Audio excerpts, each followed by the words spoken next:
Fala, galera. Continuando aqui, né? Vamos terminar aqui de falar, né, sobre a questão da recusa, né, do rei em aprovar essa declaração, né? E, na verdade, começa um problema, porque eles começam a ser caçados, né? Literalmente. Toda a nobreza, né? Membros do alto clero, e começaram a fugir. O próprio rei, né? Isso é bem conhecido, a história da Maria Antonieta, né? Fugindo, enfim. Vários filmes relatam esse tipo de situação, né? Que ocorre com medo do que pode vir a acontecer, porque, na verdade, essa Assembleia Constituinte buscava construir uma Constituição, né, aprovar uma Constituição e tornar uma monarquia absolutista em monarquia constitucional, certo? Para isso era preciso elaborar e aprovar uma Constituição, e essa Constituição é de 1791, né? Então o poder executivo ele funcionaria, né, através da figura do rei, sim, só que esse poder do rei seria limitado pelo legislativo, né, constituído por uma assembleia ou então parlamento, algo parecido com o que ocorreu na Inglaterra, certo? Só que aqui o processo se deu de uma maneira diferente. Os deputados teriam um mandato de 2 anos, o voto censitário seria instituído, lembrando que o voto censitário é o voto que determinadas pessoas que comprovem uma determinada renda podem votar, quem não tem essa renda não vota, então continuaríamos com uma minoria votando, né? Suprimiriam-se os privilégios das antigas ordens sociais, então cai a ideia de estamentos e de privilégios para grupos que têm títulos de nobreza, né, somente por isso. Confirmam-se a abolição da servidão, né, então o sistema de feudalismo cairia por terra, se dissolveria, e os bens da igreja seriam nacionalizados. Isso aqui eu acho que é bem importante para a gente destacar, né? Os privilégios do alto clero foram altamente atacados nesse momento. E manteve-se a escravidão nas colônias, né? Característico aí de uma burguesia, né? Uma alta burguesia, que explora suas colônias, né? Buscaria aí nas suas colônias ganhar muito dinheiro com isso. Bom, vamos para a segunda fase da convenção, que é uma fase conhecida, né, como uma fase do terror, uma fase bem violenta, né? É uma fase mais revolucionária, né? Alguns historiadores chamam de mais radical. Na verdade, os jacobinos, né, assumem aí a liderança dessa fase. Então, a Assembleia ela vai ser substituída, né, pela Convenção. Então, eles vão ser chamados agora de Convenção Nacional, né? O voto aqui é universal masculino, tá? Todos os homens votando, aboliram a monarquia e o objetivo era implantar a república. Os jacobinos, né, tornaram-se a maioria no parlamento. Fala-se muito que jacobinos e girondinos sentavam, né, em lugares diferentes na Assembleia, né? Enquanto os jacobinos sentavam à esquerda, os girondinos sentavam à direita, e é daí que vem a nomenclatura de partidos de direita ou posicionamentos de direita e posicionamentos de esquerda, né? O posicionamento de direita dos girondinos é um posicionamento mais conservador, né? Quer a mudança, mas nem tanto assim, ou só para esse próprio grupo, né? E não para os demais. Então, por exemplo, enquanto os girondinos, né, que são mais conservadores, vão falar em voto censitário, né, voto por renda, os jacobinos, que nesse sentido são mais radicais e querem de fato uma revolução, uma mudança, né, nas bases dessa sociedade, pensam em voto popular, voto universal, né, melhor dizendo.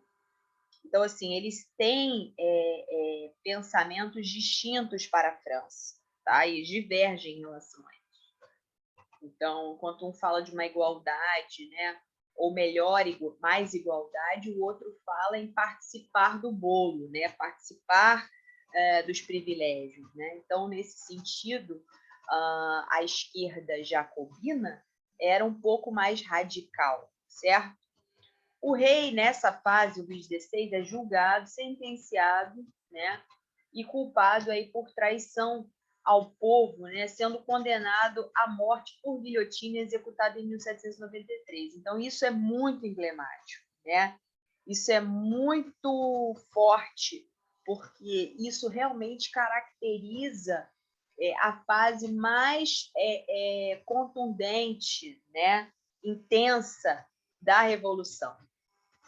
Como eu falei, essas divergências, os girondinos, né, representavam essa alta burguesia e defendiam posições um pouco mais moderadas para a Revolução, né, uma revolução burguesa.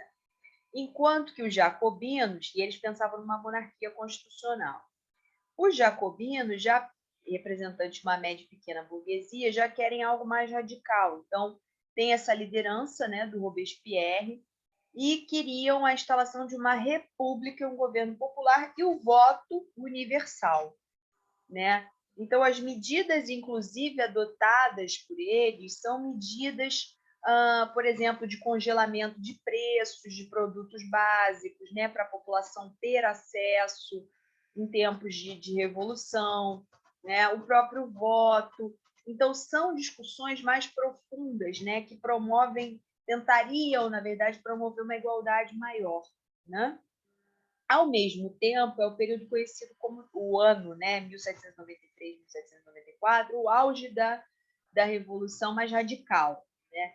Então, todas as pessoas que eram suspeitas de contra-revolução, ou seja, que estavam ali infiltradas entre os jacobinos, né, e que pretendiam entregar alguém, né, ou ir contra essa fase mais radical, eram chamadas de contra-revolucionárias e eram, vamos dizer assim, condenadas à guilhotina em praça pública. Isso acontecia em vários momentos do dia, né? Então, isso acabou se tornando muito impopular, né? A população começou a ficar com muito medo do que estava acontecendo, né? Porque suspeito já era levado, né? Não tinha muito isso. Então, era algo realmente muito complicado, vivia-se um tempo de muito medo, né? O voto universal que eles queriam também o fim da escravidão nas colônias. Você vê que é algo um pouco mais radical do que a ala girondina, né? O congelamento de preços de produtos básicos como o trigo, né? A instituição de um tribunal que julgava esses inimigos da revolução, que eram determinados por eles mesmos, quem era inimigo ou não, né? O que causou aí uma insatisfação, né? Uma sensação de medo, de terror entre a população de maneira geral, começou a ver o Robespierre e os jacobinos com maus olhos, né? E sendo o Robespierre culminando aí na acusação do Robespierre de ser tirano, né? Então, nessa sequência, ele também é executado, né? Esse fato fica conhecido como golpe do 9 do Termidor em 1794. E quem retoma, né? Aqui tem uma foto dessas execuções, das pessoas, né, participando disso tudo. E quem, na verdade, ascende ao poder são os girondinos nesse momento, né?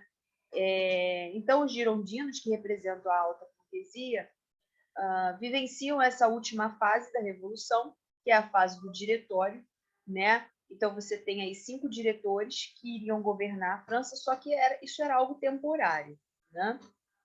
Eles eram inimigos dos jacobinos, né? E desfazem tudo aquilo que havia feito. Então, descongelam os preços, né? Os preços voltam a subir dos produtos básicos, o voto censitário volta.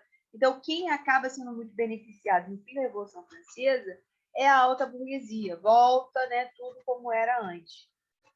Como reflexo desse período, a gente pode citar, né, lá na fase dos jacobinos, que na América Latina, o Haiti, por exemplo, que era uma colônia francesa, né, nesse mesmo momento, quando vê aí, né, que o que está ocorrendo, perdão, né, na Europa e na França, eles também começam a se mobilizar no Haiti, né, sob liderança de Toussaint Louverture, né, que é um ex-escravizado. né? E que foi estudar, ele foi adotado por uma família francesa e foi estudar na França. Quando retoma um processo revolucionário no Haiti, que não só torna o Haiti independente da França, como também abole a escravidão lá, né? Então foi uma carnificina mesmo, né? Foi algo realmente muito revolucionário e muito forte, tá? Bom, o que se tem aí como consequência, né, é que os países, vendo essa situação da França, querem, de alguma maneira, ter algum benefício com isso, né? Começam a ameaçar invadir a França diante dessa instabilidade do país. Antes que isso ocorra, né, o diretório, os girondinos, acabam recorrendo ao exército, porque temem que a França, nesse período de muita instabilidade, seja tomada pela Inglaterra ou pelo Império Austríaco. E, ao recorrer ao exército, o general, né, que se destaca nesta época no exército é Napoleão Bonaparte. E ele é chamado, né, para segurar, né, dirigir a França enquanto se resolve toda essa questão e novas eleições, né, novo processo político seja instaurado. Então, ele assume, né, a partir da fase do chamado consulado, né, era ele mais 2 cônsules, e no golpe de 18 de Brumário, ele toma o poder e fica sozinho, né? E aí é que a gente começa a compreender algumas questões, porque o Napoleão vai se consolidando no poder, vai assumindo uma postura autoritária, vai querendo expandir o Império Francês, né? Então invadir outras áreas, ele subverte.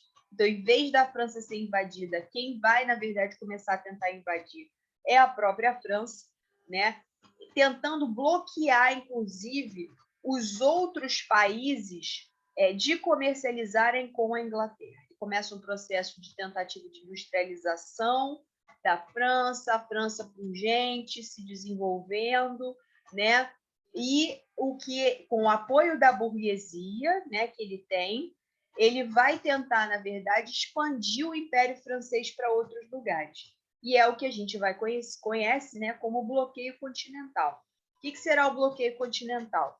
Ele vai impor que os países como Portugal, Espanha, entre outros, parassem de comercializar com a Inglaterra, porque ele quer barrar esse crescimento, né, esse pioneirismo e esse crescimento econômico da Inglaterra via sua industrialização que já tinha sido realizada. Só que Portugal e Espanha eram países muito dependentes das manufaturas inglesas, né? Tinham muitos acordos com a Inglaterra. Então, a tomada de decisão de Napoleão é: se não pararem de comercializar com a Inglaterra, serão invadidos, né? Então, ele tenta bloquear os países da Europa, né, da Inglaterra, mas aqueles países que são muito dependentes não conseguem parar, né? Não conseguem romper com a Inglaterra. E aí ele começa um processo de invasão desses países, né? E aí é o que a gente precisa entender para entender como é que a família real portuguesa vem parar no Brasil, não é? O primeiro país a ser invadido não é Portugal, né? O primeiro país a ser invadido é a Espanha, né? E isso vai trazer consequências para as colônias espanholas na América, tá bom? E aí, sobre isso, eu acho legal que a gente fale na semana que vem. Então, hoje vamos tentar fazer os exercícios sobre a Revolução Francesa, tá? E os desdobramentos disso nós vamos consolidando nas próximas aulas. Beleza, galera? Vamos lá? Nos vemos daqui a pouquinho, tá bom? Beijo a todos.